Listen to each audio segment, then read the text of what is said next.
kabla ya kuja muongozo, hela ya BMU ilikuwa inaenda wapi? Madalali walikuwa wanachaguliwaje? Tuliandaa muongozo kwa sababu ya malalamiko ya wananchi na wavuvi hawa.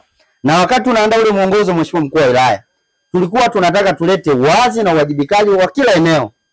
Anayekusanya asitumie, anayetumia asikusanye, na anayekwenda kutumia maana yake tujue anatumia kwa ajili ya jambo gani. Maana yake nini, Mheshimiwa Mkuu wa Wilaya? Tulitengeneza hapa Pwani kuna chombo cha usimamizi cha ulinzi wa rasilimali, chombo shirikishi cha ulinzi wa rasilimali za bahari ambayo ni BMU. BMU kwa uzoefu ambao tulikuwa nao walikuwa wameelemewa. Kulikuwa na malalamiko juu ya madalali, kulikuwa na malalamiko juu ya ulaji wa fedha mbichi na vitu vingine vyote, Mheshimiwa Mkuu wa Wilaya. Tukasema tuandae muongozo ambao utakuwa kazi yake moja na mahususi kusimamia mwalo tu peke yake. Na ile na ile kamati ya usimamizi wa mwalo tusiwatoe watu hewani. Tusiwatoe watu ambao hatuwajui. Mheshimiwa Mkuu wa Wilaya, ile kamati ya usimamizi wa mwalo ina watu wa BMU, ina watu wa kijiji, ina wafanya biashara, ina wawakilishi wa mkurugenzi.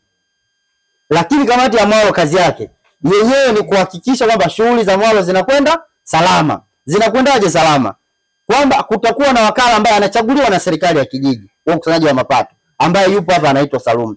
Ile fedha ikikusanywa, iko sababu isiliwe mbichi, iende kwa mkurugenzi mtendaji.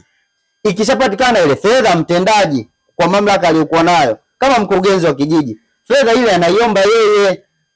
Akishaiomba yeye, anakaa na kamati ya usimamizi wa mwalo kwamba jamani, tunahitaji tulipe madalali, choo kimevuja, tupandishe maji, tunatoa zile gharama zote. Kinachobakia mtendaji anawapa BMU waendelee na majukumu yao, na anawapa serikali ya kijiji waendelee na majukumu yao. Kamati ya usimamizi wa mwalo wao zaidi ya kuziona hela na kuhakikisha kwamba fedha zinatumika pale, hakuna kitu kingine wao wanaigusa hiyo hela. Hakuna mahala popote wanafanyaje wanapoigusa hiyo fedha. Kinachotokea hapa Mheshimiwa Mkuu wa Wilaya, sisi hapa Pwani tunaelewa hapa kuna riziki. Hakuna riziki za watu. Ndio shida hapa. Kabla huu muongozo, hizi fedha watu walikuwa nazo mikononi. Sasa hivi hizi fedha haziko mikononi. Angalau sasa hivi tunasimama hapa na tunamlaumu mkurugenzi. Tunajua milioni 25 ziko wapi? Ziko kwa mkurugenzi. Mwanzo hizi fedha tunakaa wakati kama tulikuwa hatujui ziko wapi. Kabisa kwa sababu zilikuwa zinaliwa. Kwa hiyo hapa lililopo Mheshimiwa Mkuu wa Wilaya, cha kwanza mimi naungana na afisa na afisa hapa. Kwanza twende tukakumbushane kuhusu ule muongozo. Kila pande ajue wajibu na haki yake kwenye maeneo yote. Lakini la pili, lile ambalo umeshalitolewa maelekezo, zile fedha zirudi kama wanavyolipwa mawakala na fedha nyingine mkurugenzi anavyofanyaje? Anavyolipa. Lakini mengine hapa kwenye taarifa ilikuwa inasema, Mheshimiwa Mkuu wa Wilaya, nataka nitoe ufafanuzi kwamba kwenye akaunti kuna zaidi ya milioni 7, milioni 9 kama nimesikia. Ile fedha haipo kwenye kamati ya uendeshaji wa soko. Ile fedha wanayo BMU. Na ile fedha maana yake imetokana na mapato? Haya, endelea. Ama ile fedha wanayo BMU, sio kamati. Matatizo yanalalamikiwa hapa, mkurugenzi alikuwa anasema, halalamikiwi BMU. Anayelalamikiwa ni soko.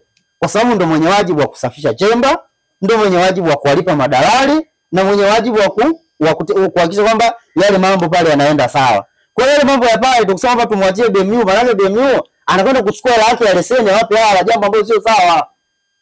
Hawa wanachotakiwa wao, ile fedha ambayo ndio kwa mkurugenzi, waje wachukue hela yao, watumie, warudishe fedha ya BMU ikafanye doria, wajenge ofisi na serikali ya kijiji iende ikalipe mshahara. Miongoni mwa mafanikio ambayo mkuu wa Wilaya nataka nikwambie, kwa mara ya kwanza kabisa angalau sasa hivi BMU na kamati ya usimamizi wa mwalo wanalipa mwalimu wa shule ya sekondari.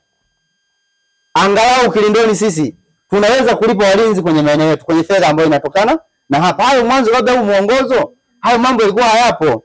Kwa hiyo hapa kuna wakati kuna watu wengine hapa wanapiga vishindo, labda muongozo tuuondoe. Tuende kwenye yale mambo holela.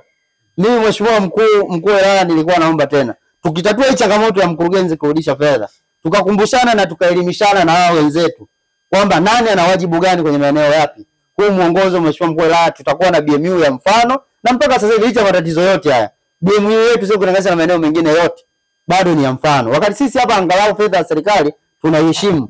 Kibondo hawakusanyi. Wao wanakusanya fedha mbichi. Kweli si kweli jamani? Angalau sisi hapa kuna mambo tunafanya na bado yanaonekana. Mkuu wa wilaya tusaidie tutatue hizi changamoto nyingine, tuendelee na huu taratibu. Nafikiri nchi ya ahadi tutafika.